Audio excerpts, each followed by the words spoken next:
दोस्तों, संभोग से समाधि की ओर एक बहुत ही फेमस और विवादित किताब रही है ओशो जी की। तो ओशो ने जो भी इस बुक में कहा है उस पूरी बुक को मैं पढ़ने वाली हूँ और उसके ही वीडियो बनाने वाली हूँ। तो पहला जो चैप्टर है वो है परमात्मा की सृजन ऊर्जा। ठीक है, प्रवचन का क्रम जो है। तो आइए पहले ही पाठ से स्टार्ट करते हैं, परमात्मा की ऊर्जा से। तो ओशो कहते हैं, मेरे प्रिय आत्मन, प्रेम क्या है?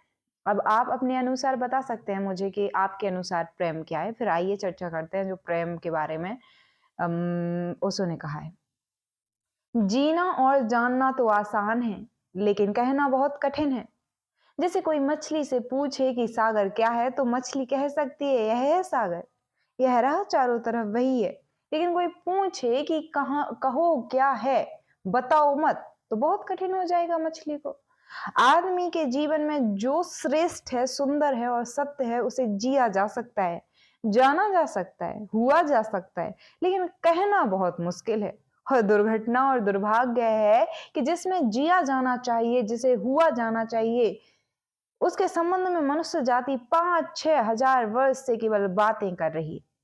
प्रेम की बातें चल रही हैं, प्रेम के गीत गाए जा रहे हैं, प्रेम के भजन गाए जा रहे हैं, और प्रेम का मनुष्य के जीवन में कोई स्थान नहीं है। अगर आदमी के भीतर खोजने जाएं तो प्रेम से ज्यादा असत्य शब्द दूसरा नहीं मिलेगा। और जिन लोगों ने प्रेम को असत्य सिद्ध कर दिया और जिन्होंने प्रेम की समस्त धाराओं को अवरुद्ध कर दिया, और बड़ा दुर्भाग्य है कि लोग समझते हैं कि वे ही प्रेम के जन्मदाता भी हैं। धर्म प्रेम की बातें करता है, लेकिन आज तक जिस प्रकार का धर्म मनुष्य जाति के ऊपर दुर्भाग्य की भांति छाया हुआ है, उस धर्म ने मनुष्य के जीवन से प्रेम के सारे द्वार बंद कर दिए हैं। और ना इस संबंध में पूर्व और पश्चिम में कोई फर्क है, ना हिंदुस्तान में और ना अमेरिका में कोई फर्क है। मनुष्य के जीवन में प्रेम की धारा प्रकट ही नहीं हो पाई है, और नहीं हो पाई है तो हम दोष देते हैं कि मनुष्य ही बुरा है, इसलिए नहीं प्रकट हो पाई है। हम दोष देते हैं कि यह मन ही जहर है, इसलिए प्रकट नहीं हो पाई है। मन जहर नहीं है, और जो लोग मन को जहर कहते रहे हैं, उन्होंने ही प्रेम को जहरीला कर दिया है, प्रेम को प्रकट नहीं होने दिया है। मन जहर हो कैसे सकता है? इस जगत में कुछ भी जहर नहीं है। परमात्मा के इस सारे उपक्रम में कुछ भी विष नहीं है, सब अमृत है। लेकिन आदमी ने सारे अमृत को जहर कर लिया है, और इस जहर करने में शिक्षक, साधु संत और तथाकथित धार्मिक लोगों का सबसे ज्यादा हाथ है। इस बात को थोड़ा समझ लेना जरूरी है, क्योंकि यह अगर यह बात दिखाई ना पड़े तो मनुष्य के जीवन में कभी भी प्रेम भविष्य में भी नहीं हो सकेगा। क्योंकि जिन कारणों से प्रेम नहीं पैदा हो सका है, उन्हीं कारणों से हम प्रेम प्रकट करने के आधार और कारण बना रहे हैं। हालतें ऐसी हो गई हैं कि गलत सिद्धांतों को अगर 1000 वर्षों तक दोहराया जाए तो फिर हम यह भूल ही जाते हैं कि सिद्धांत गलत है, और दिखाई पड़ने लगता है कि आदमी गलत है, क्योंकि उन सिद्धांतों को पूरा नहीं कर पा रहा है। मैंने सुना है, एक सम्राट के महल के नीचे से एक पंखा बेचने वाला गुजरता था और जोर से चिल्ला रहा था कि अनूठे और अद्भुत पंखे मैंने निर्मित किए हैं, ऐसे पंखे कभी भी नहीं बनाए गए, ये पंखे कभी देखे भी नहीं गए हैं। सम्राट ने खिड़की से झांक कर देखा कि कौन है जो अनूठे पंखे ले आया है। सम्राट के पास सब तरह के पंखे थे, दुनिया के कोने कोने में जो मिल सकते थे। और नीचे देखा, गलियारे में खड़ा हुआ एक आदमी साधारण 200 पैसे के पंखे होंगे, और चिल्ला रहा है कि अनूठे और अद्वितीय। उस आदमी को ऊपर बुलाया और पूछा कि इन पंखों में क्या खूबी है, दाम क्या है इन पंखों के। उस पंखे वाले ने कहा कि महाराज, दाम ज्यादा नहीं है, पंखे को देखते हुए दाम बहुत कम है, सिर्फ 100 रुपए का पंखा है। सम्राट ने कहा, 100 रुपए? यह 2 पैसे का पंखा जो बाजार में जगह जगह मिलता है, और 100 रुपए दाम है, क्या है इसकी खूबी? उस आदमी ने कहा, खूबी यह पंखा 100 वर्ष चलता है, 100 वर्ष की गारंटी है, 100 वर्ष से कम में खराब नहीं होता है। सम्राट ने कहा, इसको देखकर तो ऐसा लगता नहीं है कि यह सप्ताह भर भी चल पाए, पूरा तो मुश्किल है। सप्ताह भर भी चल पाए तो सप्ताह भर चलना भी मुश्किल है। धोखा देने की कोशिश कर रहे हो, सरासर बेईमानी, और वह भी सम्राट के सामने। उस आदमी ने कहा, आप मुझे भली भांति जानते हैं, इसी गलियारे में रोज पंखे बेचता हूँ, 100 रुपए दाम है इसके, और अगर 100 वर्ष ना चले तो जिम्मेवार मैं हूँ। रोज तो नीचे मौजूद होता हूँ, और फिर आप सम्राट हैं, आपको धोखा देकर जाऊंगा कहाँ। वह पंखा खरीद लिया गया। सम्राट को विश्वास तो ना था, लेकिन आश्चर्य भी था कि यह आदमी सरासर झूठ बोल रहा है। किस बल पर बोल रहा है? पंखा 100 रुपए में खरीद लिया गया और उससे कहा गया कि 7वें दिन तुम उपस्थित हो जाना। 2-4 दिन में ही पंखे की डंडी बाहर निकल गई। 7वें दिन तक वह बिल्कुल मुर्दा हो गया। लेकिन सम्राट ने सोचा कि शायद पंखे वाला आएगा नहीं, लेकिन ठीक समय पर 7वें दिन वह पंखे वाला हाजिर हो गया और उसने कहा, कहो महाराज। उन्होंने कहा, कहना नहीं है, यह पंखा पड़ा हुआ है, टूटा हुआ। यह 7 दिन में ही यह गति हो गई, इसकी 7 दिन में ही यह गति हो गई है।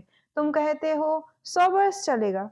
पागल हो या धोखेबाज, क्या हो?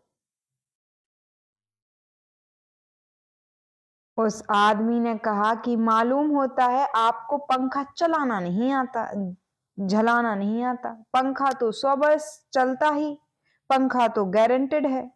आप पंखा झलते कैसे थे? सम्राट ने कहा।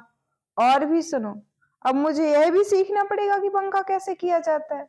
उस आदमी ने कहा, कृपया करके बताइए कि इस पंखे की गति 7 दिन में ऐसी कैसे बना दी आपने? किस भांति पंखा किया? सम्राट ने कहा, उठा कर के दिखाया कि इस भांति मैंने पंखा किया है।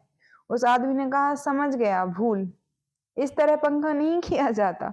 सम्राट ने कहा, और क्या रास्ता है पंखा झलेने का? उस आदमी ने कहा, पंखा पकड़िए सामने और सिर को हिलाइए, पंखा 100 वर्ष चलेगा। आप समाप्त हो जाएंगे लेकिन पंखा बचेगा। पंखा गलत नहीं है, आपके झलाने का ढंग गलत है। यह आदमी पैदा हुआ है 5,000, 6,000 या 10,000 वर्ष की संस्कृति का यह आदमी फल है। लेकिन संस्कृति गलत नहीं है, यह आदमी गलत है। आदमी मरता जा रहा है रोज, और संस्कृति की दुहाई चलती जली जाती है कि महान संस्कृति, महान धर्म, महान सब कुछ, और उसका यह फल है आदमी। उस संस्कृति से गुजरा है और यह परिणाम है उसका। लेकिन नहीं, आदमी गलत है और आदमी को बदलना चाहिए अपने को।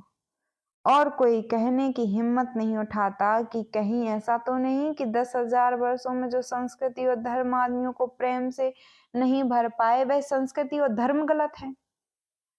और अगर 10,000 वर्षों में आदमी प्रेम से नहीं भर पाया, तो आगे कोई संभावना है ऐसी धर्म और संस्कृति, ऐसी संस्कृति के आधार पर कि आदमी कभी प्रेम से भर जाए? 10,000 वर्षों में जो नहीं हो पाया, वह आगे भी 10,000 वर्षों में होने वाला नहीं है, क्योंकि आदमी वही है, कल भी यही होगा। आदमी हमेशा से यही है और हमेशा यही होगा। और संस्कृति और धर्म जिनके हम नारे दिए चले जाते हैं, और संत और महात्माओं की जिनकी दुहाई दिए चले जाते हैं, सोचने के लिए हम तैयार नहीं कि कहीं हमारी बुनियादी चिंतन की दिशा ही तो गलत नहीं है। मैं कहना चाहता हूं कि वह गलत है, और गलत का सबूत है यह आदमी। और क्या सबूत होता है? एक बीज को हम बोएं और फल जहरीले और कड़वे हों तो क्या सिद्ध होता है? सिद्ध होता है कि वह बीज जहरीला है और कड़वा है ना? कड़वा रहा होगा।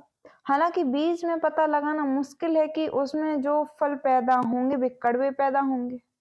बीज में कुछ खोज भी नहीं की जा सकती। बीज को तोड़ो फोड़ो, कोई पता नहीं चल सकता कि इससे जो फल पैदा होंगे वे कड़वे ही होंगे।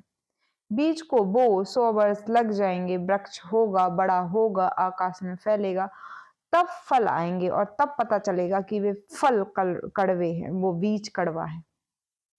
10,000 वर्ष में संस्कृति और धर्म के जो बीज बोए गए हैं, यह आदमी उसका फल है और यह कड़वा है और घृणा से भरा हुआ है, लेकिन उसी की दुहाई दिए चले जाते हैं हम। और रोज सोचते हैं कि उससे प्रेम हो जाएगा। मैं आपसे कहना चाहता हूं, उससे प्रेम नहीं हो सकता, क्योंकि प्रेम के पैदा होने की बुनियादी संभावना है धर्म ने उसकी ही हत्या कर दी है और उसमें ही जहर घोल दिया है। मनुष्य से भी ज्यादा प्रेम पशु और पक्षियों में और पौधों में दिखाई पड़ता है, जिनके पास ना कोई संस्कृति है, ना कोई धर्म है, संस्कृत और सुसंस्कृत और सभ्य मनुष्य की वजह असभ्य और जंगल के आदमियों में ज्यादा प्रेम दिखाई पड़ता है, जिसके पास ना कोई विकसित धर्म है, ना कोई सभ्यता है, ना कोई संस्कृति है। जितना आदमी सभ्य सुसंस्कृत तथा कथित धर्मों के प्रभाव में मंदिर और चर्चों में प्रार्थना करने लगता है, उतना ही प्रेम से शून्य क्यों होता चला जाता है। जरूर कुछ कारण है, और दो कारणों पर मैं विचार करना चाहता हूं। अगर वे ख्याल में आ जाएं तो प्रेम के अवरुद्ध स्रोत टूट सकते हैं और प्रेम की गंगा बह सकती है। वह हर आदमी के भीतर है, उसे कहीं से लाना नहीं है। प्रेम कोई ऐसी बात नहीं है कि कहीं खोजने जाना हो है उसे। वह है, वह प्राणों की प्यास है, हर एक के भीतर। वह प्राणों की सुगंध है, प्रत्येक के भीतर, लेकिन चारों तरफ से परकोटा है उसके और वह प्रकट नहीं हो पाती। सब तरफ पत्थर की दीवार है और वे झरने नहीं फूट पाते। तो प्रेम की खोज और प्रेम की साधना कोई पॉजिटिव, कोई विधायक खोज और साधना नहीं है कि हम जाएं और कहीं प्रेम सीख लें। एक मूर्तिकार एक पत्थर को तोड़ रहा था। कोई देखने गया था कि मूर्ति कैसे बनाई जाती है। उसने देखा कि मूर्ति तो बिल्कुल नहीं बनाई जा रही है, सिर्फ छेनी और हथेड़े से पत्थर तोड़ा जा रहा है। तो उस आदमी ने पूछा कि यह आप क्या कर रहे हैं? मूर्ति नहीं बनाएंगे? मैं तो मूर्ति का बनना देखने आया हूँ, आप तो सिर्फ पत्थर तोड़ रहे हैं। उस मूर्तिकार ने कहा कि मूर्ति तो पत्थर के भीतर छिपी है, उसे बनाने की जरूरत नहीं है, सिर्फ उसके ऊपर जो व्यर्थ पत्थर जड़ा है उसे अलग कर देने की जरूरत है और मूर्ति प्रकट हो जाएगी। मूर्ति बनाई नहीं जाती, मूर्ति सिर्फ आविष्कृत होती है, डिस्कवर होती है, अनावृत होती है, उघाड़ी जाती है। मनुष्य के भीतर प्रेम छिपा है, सिर्फ उघाड़ने की बात है। उसे प्रेम पैदा करने का सवाल नहीं है। उसे प्रेम करने का सवाल पैदा नहीं है, अनावृत करने की बात है। कुछ है जो हमने ऊपर से ओढ़ा हुआ है, जो उसे प्रकट नहीं होने देता। एक चिकित्सक से जाकर आप पूछेंगे आप स्वस्थ क्या है, पूछेंगे स्वास्थ्य क्या है, और दुनिया का कोई चिकित्सक नहीं बता सकता कि स्वास्थ्य क्या है। बड़े आश्चर्य की बात है, स्वास्थ्य पर ही तो सारा चिकित्सक शास्त्र खड़ा है, सारी मेडिकल साइंस खड़ी है, और कोई नहीं बता सकता कि स्वास्थ्य क्या है। लेकिन चिकित्सक से पूछें कि स्वास्थ्य क्या है तो वह कहेगा बीमारियों से बाबत हम बता सकते हैं कि बीमारियां क्या हैं, उनके लक्षण हमें पता है, एक एक बीमारी की अलग अलग परिभाषा हमें पता है। स्वास्थ्य स्वास्थ्य का हमें कोई भी पता नहीं है। इतना हम कह सकते हैं, जब कोई बीमारी नहीं होती तो जो होता है वह स्वास्थ्य है। स्वास्थ्य तो मनुष्य के भीतर छिपा है, इसलिए मनुष्य की परिभाषा के बाहर है। बीमारी बाहर से आती है, इसलिए बाहरी से परिभाषा की जा सकती है। स्वास्थ्य भीतर से आता है, उसकी कोई परिभाषा नहीं की जा सकती। इतना ही हम कह सकते हैं कि बीमारियों का अभाव स्वास्थ्य है, लेकिन यह स्वास्थ्य की कहाँ परिभाषा हुई? स्वास्थ्य के संबंध में तो हमने कुछ भी ना कहा कि बीमारियां नहीं हो, तो बीमारियों के संबंध में कहा। सच है कि स्वास्थ्य पैदा नहीं करना होता है, या तो छिप जाता है बीमारियों में, या बीमारियां हट जाती हैं तो प्रकट हो जाता है। स्वास्थ्य हम में है, स्वास्थ्य हमारा स्वभाव है। प्रेम हम में है, प्रेम हमारा स्वभाव है। इसलिए यह बात गलत है कि मनुष्य को समझाया जाए कि तुम पैदा करो प्रेम, तुम प्रेम पैदा करो। सोचना है कि प्रेम पैदा क्यों नहीं हो पा रहा है, बाधा क्या है, अड़चन क्या है, कहाँ रुकावट डाल दी गई है। अगर कोई भी रुकावट ना हो तो प्रेम प्रकट होगा ही। उसे सिखाने की और समझाने की जरूरत नहीं है। अगर मनुष्य के ऊपर गलत संस्कृति और गलत संस्कार की धाराएं और बाधाएं ना हो तो हर आदमी प्रेम को उपलब्ध होगा ही। यह अनिवार्यता है, प्रेम से कोई बच ही नहीं सकता। प्रेम स्वभाव है। गंगा बहती है हिमालय से, बहेगी गंगा, उसके प्राण है, उसके पास जल है, वह बहेगी और सागर को खोज ही लेगी। ना किसी पुलिस वाले से पूछेगी, ना किसी पुरोहित से पूछेगी कि सागर कहाँ है। देखा किसी गंगा को चौरस्ते पर खड़े होकर पूछते कि सागर कहाँ है? उसके प्राणों में ही छिपी सागर की खोज और ऊर्जा है। तो पहाड़ तोड़ेगी, मैदान तोड़ेगी और पहुंच जाएगी सागर तक। सागर कितना ही दूर हो, कितना ही छिपा हो, खोज ही लेगी। और कोई रास्ता नहीं है, कोई गाइड बुक नहीं है जिससे पता लगा ले कि कहाँ से जाना है, लेकिन पहुंच जाती है। लेकिन बाधा बांध बांध बांध दिए जाएं, लेकिन बांध बांध दिए जाएं, चारों तरफ परकोटे उठा दिए जाएं, प्रकृति की बाधाओं को तोड़कर तो गंगा सागर तक पहुंच जाती है। लेकिन अगर आदमी की इंजीनियरिंग की बाधाएं कड़ी कर दी जाएं तो हो सकता है कि गंगा सागर तक ना पहुंच पाए। यह वे समझ लेना जरूरी है, प्रकृति की कोई भी बाधा असल में बाधा नहीं है, इसलिए गंगा सागर तक पहुंच जाती है, हिमालय को काट कर पहुंच जाती है। लेकिन अगर आदमी इजाद करे, इंतजाम करे, तो गंगा को सागर तक नहीं भी पहुंचने दे सकता है। प्रकृति का तो यह संयोग है, प्रकृति तो एक हारमोनी है। वहां जो बाधा भी दिखाई पड़ती है वह भी शायद शक्ति को जगाने के लिए चुनौती है। वहां जो विरोध भी दिखाई पड़ता है वह भी शायद भीतर प्राणों में जो छिपा है उसे प्रकट करने के लिए बुलावा है। वहां शायद कोई बाधा नहीं है। वहां हम बीज को दबाते हैं, जमीन में दिखाई पड़ता है कि जमीन की एक परत बीज के ऊपर पड़ी है, बाधा दे रही है, लेकिन वह बाधा नहीं दे रही है। अगर वह परत ना होगी तो बीज अंकुरित भी नहीं हो पाएगा। ऐसे दिखाई पड़ता है कि एक परत जमीन के बीज को नीचे दबा रही है, लेकिन यह परत दबा इसलिए रही है ताकि बीज दबे, गले और टूट जाए और अंकुर बन जाए। ऊपर से दिखाई पड़ता है कि वह जमीन बाधा दे रही है, लेकिन वह जमीन मित्र है और संयोग कर रही है बीज को प्रकट करने में। प्रकृति तो एक हारमोनी है, एक संगीतपूर्ण लयबद्धता है, लेकिन आदमी ने जो जो निसर्ग के ऊपर इंजीनियरिंग की है, जो जो उसने अपनी यांत्रिक धारणाओं को ठोकने की और बिठाने की कोशिश की है, उससे गंगाएं रुक गई हैं, जगह जगह अवरुद्ध हो गई हैं। और फिर आदमी को दोष दिया जाता है। किस बीज को दोष देने की जरूरत नहीं है, किसी बीज को दोष देने की जरूरत नहीं है। अगर वह पौधा ना बन पाए तो हम कहेंगे कि जमीन नहीं मिली होगी ठीक, पानी मिला नहीं होगा ठीक, सूरज की रोशनी नहीं मिली होगी ठीक, लेकिन आदमी के जीवन में खिल ना पाए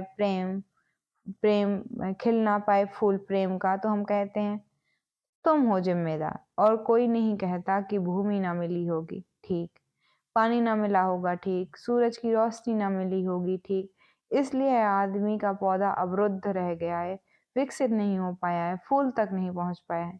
मैं आपसे कहना चाहता हूं कि बुनियादी बाधाएं आदमियों ने खड़ी की हैं। प्रेम की गंगा तो बह सकती है और परमात्मा के सागर तक पहुंच सकती हैं। आदमी बना इसलिए है कि वह बहे और प्रेम बहे और परमात्मा तक पहुंच जाए। लेकिन हमने कौन सी बाधाएं खड़ी कर दी हैं? पहली बात, आज तक मनुष्य की सारी संस्कृति ने सेक्स का, काम का, वासना का विरोध किया है। इस विरोध ने मनुष्य के भीतर प्रेम के जन्म की संभावना तोड़ दी है, नष्ट कर दी है। इसे निषेध ने, क्योंकि सच्चाई यह है कि प्रेम की सारी यात्राओं का प्राथमिक बिंदु काम है, सेक्स है। प्रेम की यात्रा का जन्म गंगोत्री, जहां से गंगा पैदा हुई होगी, प्रेम की है। वह सेक्स है, वह काम है, और उसके सब दुश्मन हैं, सारी संस्कृतियां और सारे धर्म और सारे गुरु और सारे महात्मा। तो गंगोत्री पर चोट कर दी, वहीं रोक दिया। पाप है काम, अधम है काम, जहर है काम।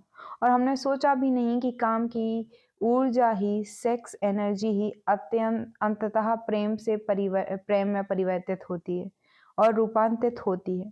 प्रेम का जो विकास है वह काम की शक्ति का ही ट्रांसफॉर्मेशन है, वह उसी का रूपांतरण है। एक कोयला पड़ा हो और आपको ख्याल भी नहीं आएगा कि कोयला ही रूपांतरित होकर हीरा बन जाता है। हीरे और कोयले में बुनियादी रूप से कोई फर्क नहीं है। हीरे में भी वही तत्व हैं जो कोयले में हैं, और कोयला हजारों वर्षों की प्रक्रिया से गुजरकर हीरा बन जाता है, लेकिन कोयले की कोई कीमत नहीं है, उसे कोई घर में रखता भी नहीं है। तो ऐसी ऐसी जगह जहां दिखाई ना पड़े, उसे कोई घर में रखता भी तो ऐसी जगह है जहां दिखाई ना पड़े। और हीरे को लोग छातियों पर लटका कर घूमते हैं। कि वो दिखाई पड़े। और हीरे और कोयला एक ही है, लेकिन कोई दिखाई नहीं पड़ता कि इन दोनों के बीच अंतर संबंध एक यात्रा है। कोयले की शक्ति ही हीरा बनती है, और अगर आप कोयले के दुश्मन हो गए, जो कि हो जाना बिल्कुल आसान है क्योंकि कोयले में कुछ भी नहीं दिखाई पड़ता, तो हीरे के पैदा होने की संभावना भी समाप्त हो गई, क्योंकि कोयला ही हीरा बन सकता है। सेक्स की शक्ति ही, काम की शक्ति ही प्रेम बनती है, लेकिन उसके विरुद्ध में है, सारे दुश्मन हैं उसके। अच्छे आदमी उसके दुश्मन हैं, और उसके विरोध ने प्रेम के अंकुर भी नहीं फूटने दिए, और जमीन से, प्रथम से, पहली पीढ़ी से नष्ट कर दिया भवन। फिर वह हीरा नहीं बन पाता, कोयला, क्योंकि उसके बनने के लिए जो स्वीकृति चाहिए, जो उसका विकास चाहिए, जो उसको रूपांतरित करने की प्रक्रिया चाहिए, उसका सवाल ही नहीं उठता। जिसके हम दुश्मन हो गए, जिसके हम शत्रु हो गए, जिससे हमारी द्वंद्व की स्थिति बन गई, और जिससे हम निरंतर लड़ने लगे, अपनी ही शक्ति से आदमी को लड़ा दिया गया है। सेक्स की शक्ति से आदमी को लड़ा दिया गया है, और शिक्षाएं दी जाती हैं, द्वंद्व छोड़ना चाहिए, कॉन्फ्लिक्ट छोड़नी चाहिए, लड़ना नहीं चाहिए, और सारी शिक्षाएं बुनियाद में सिखा रही हैं कि लड़ो। मन जहर है तो मन से लड़ो, जहर से लड़ो, जहर से तो लड़ना पड़ेगा। सेक्स पाप है तो उससे लड़ो, और ऊपर से कहा जा रहा है कि द्वंद्व छोड़ो। जिन शिक्षाओं के आधार पर मनुष्य द्वंद्व से भर रहा है, वे वही शिक्षाएं दूसरी तरफ कह रही हैं कि द्वंद्व छोड़ो। एक तरफ आदमी को पागल बनाओ, और दूसरी तरफ पागल खाने खोलो कि इनका इलाज करना है। एक तरफ कीटाणु फैलाओ बीमारियों के, और फिर अस्पताल खोलो कि बीमारियों का इलाज यहाँ किया जाता है। एक बात समझ लेनी जरूरी है इस संबंध में, मनुष्य कभी भी काम से मुक्त नहीं हो सकेगा। काम उसके जीवन का प्राथमिक बिंदु है, उसी से जन्म होता है। परमात्मा ने काम की शक्ति को ही, सेक्स को ही सृष्टि का मूल बिंदु स्वीकार किया है। और परमात्मा जिसे पाप नहीं समझ रहा, महात्मा उसे पाप बता रहा है। अगर परमात्मा उसे पाप समझता है, तो परमात्मा से बड़ा पापी इस पृथ्वी पर, इस जगत में, इस विश्व में कोई भी नहीं। फूल खिला हुआ दिखाई पड़ रहा है। कभी सोचा है कि फूल का खिल जाना भी सेक्सुअल एक्ट है? फूल का खिल जाना भी काम की एक घटना है, वासना की एक घटना है। फूल में है क्या? उसके खिल जाने में, उसके खिल जाने में कुछ भी नहीं है। वे बिंदु हैं, पराग के, वीर के कण हैं, जिन्हें तितलियां उड़ाकर दूसरे फूलों पर ले जाएंगी और नया जन्म देंगी। एक मोर नाच रहा है और कभी गीत गा रहा है, और संत भी देखकर प्रसन्न होंगे, लेकिन उन्हें ख्याल नहीं है कि नृत्य एक सेक्सुअल एक्ट है। मोर पुकार रहा है अपनी प्रेयसी को या अपने प्रेमी को। वह नृत्य किसी को रिझाने के लिए है। पपीहा गीत गा रहा है, कोयल बोल रही है, एक आदमी जवान हो गया है, एक युवती सुंदर होकर विकसित हो गई। वे सब की सब सेक्सुअल एनर्जी की अभिव्यक्तियां हैं। वह सब का सब काम का ही रूपांतरण है। यह सब सब काम की ही अभिव्यक्ति है, काम की ही अभिव्यंजना है। सारा जीवन, सारी अभिव्यक्ति, सारी फ्लोइंग काम की है, और उस काम के खिलाफ संस्कृति और धर्म आदमी के मन में जहर डाल रहे हैं, उससे लड़ने की कोशिश कर रहे हैं। मौलिक शक्ति से मनुष्य को उलझा दिया है लड़ने के लिए, इसलिए मनुष्य दीनहीन, प्रेम से रिक्त और थोथा और ना कुछ हो गया है। काम से लड़ना नहीं है, काम के साथ मैत्री स्थापित करनी है, और काम की धारा को और ऊंचाइयों तक ले जाना है। किसी ऋषि ने किसी वधु को, नव वर और वधु को आशीर्वाद देते हुए कहा था, तेरे 10 पुत्र पैदा हों, अंततः तेरा पति तेरा 11वां पुत्र हो जाए। वासना रूपांतरित हो तो पत्नी माँ बन सकती है, वासना रूपांतरित हो तो काम प्रेम बन सकता है, लेकिन काम ही प्रेम बनता है। काम की ऊर्जा ही प्रेम की ऊर्जा में विकसित होती है, फलित होती है, लेकिन हमने मनुष्य को भर दिया है काम के विरोध में। इसका परिणाम यह हुआ है कि प्रेम तो पैदा नहीं हो सका, क्योंकि वह तो आगे का विकास था, काम की स्वीकृति से आता। प्रेम तो विकसित नहीं हुआ, और काम के विरोध में खड़े होने के कारण मनुष्य का चित्त ज्यादा से ज्यादा कामुक और सेक्सुअल होता चला गया। हमारे सारे गीत, हमारी सारी कविताएं, हमारे सारे चित्र, हमारी पेंटिंग्स, हमारे मंदिर, हमारी मूर्तियां सब घूम फिर कर सेक्स के आसपास केंद्रित हो गई। हमारा मन ही सेक्स के आसपास केंद्रित हो गया है। इस जगत में कोई भी पशु मनुष्य की भांति सेक्सुअल नहीं है। मनुष्य 24 घंटे सेक्सुअल हो गया। उठते बैठते सोते जागते सेक्स ही सब कुछ हो गया। उसके प्राण में एक घाव हो गया, विरोध के कारण, दुश्मनी के कारण, शत्रुता के कारण। जो जीवन का मूल था उससे मुक्त तो हुआ नहीं जा सकता, लेकिन उससे लड़ने की चेष्टा में सारा जीवन रुग्ण जरूर हो सकता है। वह रुग्ण हो गया। और यह जो मनुष्य की जाति इतनी ज्यादा कामुक दिखाई पड़ती है, इसके पीछे तथाकथित धर्मों और संस्कृतियों का बुनियादी हाथ है। इसके पीछे बुरे लोगों का नहीं, सज्जनों और संतों का हाथ है। और जब तक मनुष्य जाति सज्जनों और संतों के इस अनाचार से मुक्त नहीं होती, तब तक प्रेम के विकास की कोई संभावना नहीं। मुझे एक घटना याद आती है। एक फकीर अपने घर से निकला था, किसी मित्र के पास मिलने जा रहा था। निकला है कि घोड़े पर उसका चढ़ा हुआ एक बचपन का दोस्त घर आकर सामने खड़ा हो गया। उसने कहा कि दोस्त, तुम घर पर रुको, वर्षों से प्रतीक्षा कर रहा था कि तुम आओगे तो बैठेंगे और बात करेंगे। और दुर्भाग्य कि मुझे किसी मित्र से मिलने जाना है। मैं वचन दे चुका हूँ, तो मैं वहां जाऊंगा। घंटे भर में जल्दी से जल्दी लौट आऊंगा, तब तक तुम विश्राम करो। उसके मित्र ने कहा, मुझे तो चैन नहीं है, अच्छा होगा कि मैं तुम्हारे साथ ही चला चलूं। लेकिन उसने कहा कि मेरे कपड़े सब गंदे हो गए हैं, धूल से रास्ते की। अगर तुम्हारे पास कुछ अच्छे कपड़े हो तो मुझे दे दो, तो मैं डाल लूं और साथ चलूं। निश्चित था उस फकीर के पास किसी सम्राट ने उसे एक बहुमूल्य कोट, एक पगड़ी और धोती भेंट की थी। उसने संभाल कर रखी थी, कभी जरूरत पड़ेगी तो पहनूंगा। वह जरूरत नहीं आई थी, निकाल कर ले आया खुशी में। मित्र ने जब पहन लिए तब उसे थोड़ी ईर्ष्या पैदा हुई। मित्र ने कहा, तो मित्र सम्राट मालूम होने लगा। बहुमूल्य कोट था, पगड़ी थी, धोती थी, शानदार जूते थे, और उसके सामने वह फकीर बिल्कुल ही नौकर चाकर हीन दीन दिखाई देने लगा। उसने सोचा कि यह तो बड़ा मुश्किल हुआ, यह तो बड़ा गलत हुआ। जिनके घर में ले जाऊंगा ध्यान इस पर जाएगा, मुझ पर किसी का ध्यान नहीं जाएगा। अपने ही कपड़े, और आज अपने ही कपड़े के कारण मैं दीनहीन हो जाऊंगा। लेकिन बार बार मन को समझाया कि मैं फकीर हूँ, आत्मा परमात्मा की बात करने वाला। क्या रखा है कोट में पगड़ी में, छोड़ो, पहने रहने दो, कितना फर्क पड़ता है। लेकिन जितना समझाने की कोशिश की, कोट पगड़ी में क्या रखा है, कोट पगड़ी में क्या रखा है, उसके मन में घूमने लगी यही बातें। मित्र दूसरी बात करने लगा, लेकिन वह भीतर तो ऊपर से कुछ और दूसरी बात कर रहा था। लेकिन उसका मन नहीं है। भीतर उसे बस कोट और पगड़ी। रास्ते पर जो भी आदमी देखता, उसको कोई भी नहीं देखता। मित्र की तरफ सबकी आंखें जाती। मैं बड़ी मुश्किल में पड़ गया कि यह तो आज भूल कर ली, अपने हाथ से ही भूल कर ली। जिनके घर जाना था वहां पहुंचा, जाकर परिचय दिया, मेरे मित्र हैं जमाल, बचपन के दोस्त, बहुत प्यारे आदमी हैं।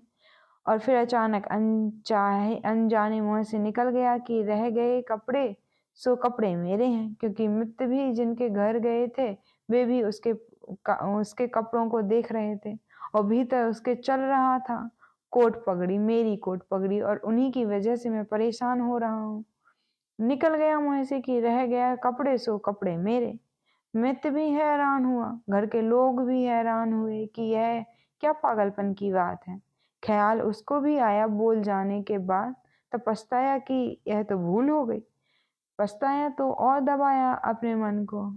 बाहर निकल कर क्षमा मांगने लगा कि क्षमा कर दो, बड़ी गलती हो गई। मित्र ने कहा, मैं तो हैरान हूं कि तुमसे निकल गया, कैसे गया। उसने कहा कि कुछ नहीं, सिर्फ जबान की चूक हो गई। हालांकि जबान की चूक कभी भी नहीं होती, भीतर कुछ चलता होता है तो कभी कभी बेमौके जबान से निकल जाता है। चूक कभी नहीं होती, माफ कर दो, भूल हो गई। कैसे है ख्याल आ गया, कुछ समझ में नहीं आता। हालांकि पूरी तरह समझ में आ गया था कि ख्याल कैसे आया। दूसरे मित्र के घर गए। अब वह तय करता रहा रास्ते में कि अब चाहे कुछ भी हो जाए, यह नहीं कहना है कि कपड़े मेरे। पक्का कर लेना है अपने मन को। घर के द्वार पर उसने जाकर बिल्कुल दृढ़ संकल्प कर लिया कि यह बात नहीं उठानी है कि कपड़े मेरे। लेकिन उस पागल को पता नहीं कि जितना वह दृढ़ संकल्प कर रहा है, इस बात का वह दृढ़ संकल्प बता रहा है कि इस बात को कि उतने ही जोर से भीतर यह भावना घर कर रही है कि यह कपड़े मेरे हैं। आखिर दृढ़ संकल्प किया क्यों जाता है? एक आदमी कहता है कि मैं ब्रह्मचर्य का दृढ़ व्रत लेता हूँ, उसका मतलब है उसके भीतर कामुकता दृढ़ता से धक्के मार रही है। नहीं तो और क्या कारण है? एक आदमी कहता है कि मैं कसम खाता हूँ कि आज से कम खाना खाऊंगा, उसका मतलब है कि कसम खानी पड़ रही है, ज्यादा खाने का मन है उसका। और तब अनिवार्यता पूर्ण द्वंद्व पैदा होता है जिससे हम लड़ना चाहते हैं, वही हमारी कमजोरी है। और तब द्वंद्व पैदा हो जाना स्वाभाविक है। वह लड़ता हुआ दरवाजे के भीतर गया, संभल संभल कर बोला कि मेरे मित्र है, लेकिन जब वह बोल रहा है तब उसको कोई नहीं देख रहा है, उसके मित्र को ही उसे घर के लोग देख रहे हैं। तब फिर से ख्याल आया कि मेरा कोट, मेरी पगड़ी। उसने कहा कि दृढ़ता से कसम खाई है, इसकी बात नहीं उठानी है। मेरा क्या है कपड़ा लत्ता, कपड़े लत्ते किसी के होते हैं। यह तो सब संसार है, यह तो सब माया है, लेकिन यह सब समझा रहा है, लेकिन असलियत तो बाहर से भीतर, भीतर से बाहर हो रही है। समझाया कि मेरे मित्र हैं, बचपन के दोस्त हैं, बहुत प्यारे आदमी हैं, रहे गए कपड़े कपड़े उन्हीं के हैं, मेरे नहीं। पर घर के लोगों को ख्याल आया कि कपड़े उन्हीं के हैं, मेरे नहीं। आज तो ऐसा परिचय कभी नहीं गया था। आज तक ऐसा परिचय कभी नहीं देखा। तो जैसे ही वो ये बात कहते हैं, उसके बाद में बाहर निकल कर क्षमा मांगने लगा। ये बड़ी भूल हुई जा रही है। मैं क्या करूं, क्या ना करूं? यह क्या हो गया है मुझे? आज तक मेरी जिंदगी में कपड़ों ने इस तरह से मुझे नहीं पकड़ा था, किसी को नहीं पकड़ा है। लेकिन अगर तरकीब उपयोग में करें तो कपड़े पकड़ ले सकते हैं। मित्र ने कहा, मैं जाता नहीं तुम्हारे साथ। पर वह हाथ जोड़ने लगा कि नहीं, ऐसा मत करो। जीवन भर के लिए दुख रह जाएगा कि मैंने क्या दुर्व्यवहार किया। मैं कसम खाकर कहता हूँ कि कपड़ों की बात ही नहीं उठानी। मैं बिल्कुल भगवान की कसम खाता हूँ कि कपड़ों की बात नहीं उठानी है। और कसम खाने वाले से हमेशा सावधान रहना चाहिए, रहना जरूरी है, क्योंकि जो भी कसम खाता है उसके भीतर उस कसम से भी मजबूत कोई बैठा है जिसके खिलाफ वह कसम खा रहा है। और वह जो भीतर बैठा है वह ज्यादा भीतर है। कसम ऊपर है और बाहर है। कसम चेतना मन से खाई गई है और जो भीतर बैठा है वह अचेतन की परतों तक समाया हुआ है। अगर मन के 10 हिस्से कर दे तो कसम एक हिस्से ने खाई है, 9 हिस्से उल्टा भीतर खड़ा हुआ है, उल्टे भीतर खड़े हुए हैं। ब्रह्मचारी की कस्में एक हिस्सा खा रहा है मन का और 9 हिस्से परमात्मा की दुहाई दे रहा है। वह जो परमात्मा ने बनाया है वह उसके लिए ही कहे चला जा रहा है। गए तीसरे मित्र के घर। अब उसने बिल्कुल ही अपनी सांसों तक पर संयम कर रखा था। संयमी आदमी बड़े खतरनाक होते हैं क्योंकि उनके भीतर ज्वालामुखी उबल रहा है और ऊपर से वे संयम साधे हुए हैं। और इस बात को स्मरण रखना कि किस चीज को साधना पड़ता है, साधने में इतना श्रम लग जाता है कि साधना पूरे वक्त हो नहीं सकती। फिर से तिल होना पड़ता है, विश्राम करना पड़ता है। अगर मैं जोर से मुट्ठी बांध लूं तो कितनी देर बांध कर रख सकता हूँ? 24 घंटे। जितनी जोर से बांधूंगा उतनी ही जल्दी थक जाऊंगा और मुट्ठी खुल जाएगी। जिस आदमी में जिस चीज में भी श्रम करना पड़ता है, जितना ज्यादा श्रम करना पड़ता है उतनी जल्दी थकान आ जाती है, शक्ति खत्म हो जाती है, उल्टा होना शुरू हो जाता है। मुट्ठी बांधी जितनी जोर से उतनी ही जल्दी मुट्ठी खुल जाएगी। मुट्ठी खुल खुली रखी जा सकती है 24 घंटे, लेकिन बाँध कर नहीं रखी जा सकती। जिस काम में श्रम पड़ता है, उस काम को आप जीवन नहीं बना सकते। कभी सहज नहीं हो सकता वह काम। श्रम पड़ेगा, फिर विश्राम का वक़्त आएगा ही। इसलिए जितना सधा हुआ संत होता है, उतना ही खतरनाक आदमी होता है, क्योंकि उसका विश्राम का वक़्त आएगा 24 घंटे में। घंटे भर को उसे शिथिल होना पड़ेगा। उसी बीच दुनिया भर के पाप उसके भीतर खड़े हो जाएँगे, नरक समान हो जाए नरक सामने आ जाएगा। तो उसने बिल्कुल ही अपने को साँस-साँस रोक लिया कि अब कसम खाता हूँ कि इन कपड़ों के बारे में बात नहीं करूँगा। लेकिन अब सोच लें उसकी हालत। अगर आप थोड़े बहुत भी धार्मिक आदमी होंगे, तो आपके अपने अनुभव से ही पता चल सकता है कि उसकी क्या हालत हुई होगी। अगर आपने कसम खाई हो, व्रत लिया हो, संकल्प साधे हों, तो आपको भली-भाँति पता होगा कि भीतर क्या हालत हो जाती है। एक बार का मैं बताती हूँ, मैं बहुत छोटी थी, मतलब बहुत बचपन की बात है, 6-7 साल की रही होंगी, 6 से 10 मान लीजिए। मेरी दादी मेरे साथ अपने मायके गई थी, यानी कि मेरे पिताजी के मामा जी के यहाँ गए थे। तो मेरी दादी ने जो कान में पहने हुए थे, वो सोने के नहीं थे, वो नकली थे। तो उन्होंने मुझे बोल दिया कि मैं अकेले जा रही हूँ, तो मैं सोने के नहीं पहनी हूँ और पीतल के पहने हुए हूँ, तुम किसी से कहना मत उधर। मैंने कहा हाँ। लेकिन उतनी सी नहीं, मैं कहाँ समझने वाली थी ये बात। मैं उनके साथ वहाँ गई। सब औरतें बैठी हैं दादी को घेरे हुए, क्योंकि वो ननंद हैं, बेटी हैं, और जब भी मायके जाता है कोई, उस समय पे जाता था, और जब कोई तो पूरा मोहल्ला जुट जाता था एक तरह से। फिर धीरे-धीरे सब चले गए, लेकिन 5-6 औरतें तब भी बैठी थी घर की। मैं मेरी दादी का कान बार-बार ऐसा-ऐसा कर रही, मतलब कान को बार-बार ऐसा, उनका कान का ऐसे घुमा रही बार-बार, और उनके कान को बार-बार टच कर रही। तो ऐसे में ही एक लेडी ने पूछ लिया कि आपके कान के तो बड़े सुंदर लग रहे हैं, कितने के आए हैं? तो मैंने कहा वो मेरे मुँह से निकल गया। अब मैं मतलब मुझे उतना एग्ज़ैक्टली याद नहीं है, लेकिन मेरे मुँह से निकल गया। वो तो शायद नकली है, शायद ऐसा ही हुआ था कि मैंने कह दिया था। तो दादी मेरे को फिर सच बोलना पड़ा, लेकिन जब मैं वापस घर आई तो मेरी इतनी डेंटिंग पेंटिंग हुई, मतलब इतना सब लोगों ने मुझे ऐसे ऐसे बुआ, चाचा, सब लोग उस बात को लेके मुझे लगभग 5 से 10 साल तक चिढ़ाते रहे कि नेहा तो इतनी भोंदू है, नेहा तो इतनी सीधी है, इसका क्या होगा आगे, इसको कोई बात मत बताया करो जो छुपाने लायक हो। तो ऐसे, और ऐसा एक किस्सा नहीं हुआ है, ऐसे काफ़ी किस्से हुए हैं। उसके बाद में मुझे एक संज्ञा एक तरह से दे दी गई थी बचपन में कि इसको वो मत बताना जो लोगों से छुपाना है, वरना शायद बातों-बातों में बोल दे। तो मतलब बचपना होता ही कुछ ऐसा है। तो मैं उन संत की बात समझ मैंने भी ऐसे कंट्रोल करने की कोशिश की थी कि बोलना नहीं है कानों के बारे में कुछ भी, लेकिन बोल आया था।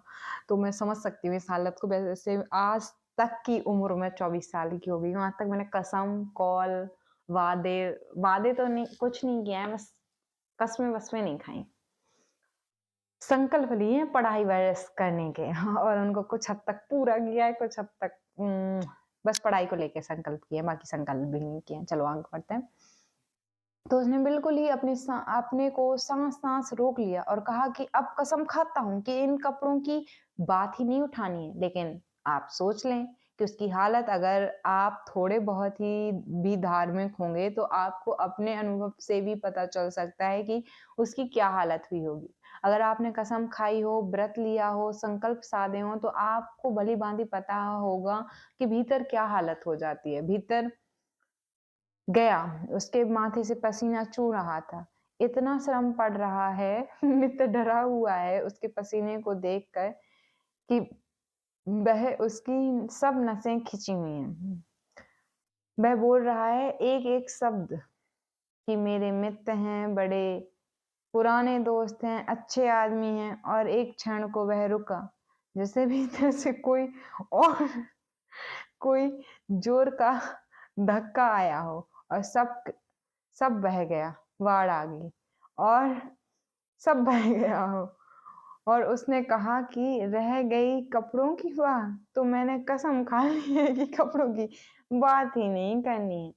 यह जो इस आदमी के साथ हुआ वह पूरी मनुष्य जाति के साथ सेक्स के संबंध में हो गया है। सेक्स को ऑब्सेशन बना दिया है, सेक्स को रोग बना दिया गया है, घाव बना दिया है और सब विषाक्त कर दिया गया है। सब विषाक्त कर दिया। छोटे-छोटे बच्चों को समझाया जा रहा है कि सेक्स पाप है, लड़कियों को समझाया जा रहा है, लड़कों को समझाया जा रहा है कि सेक्स पाप है। फिर यह लड़की जवान होगी, यह लड़का जवान होगा, इनकी शादी होगी और सेक्स की दुनिया शुरू होगी और इन दोनों के भीतर यह भाव है कि यह पाप है और फिर कहा जाएगा कि स्त्री को कि पति को परमात्मा मान, तो पाप में ले जा रहा है। उसको परमात्मा कैसे माना जा सकता है? कैसे संभव है कि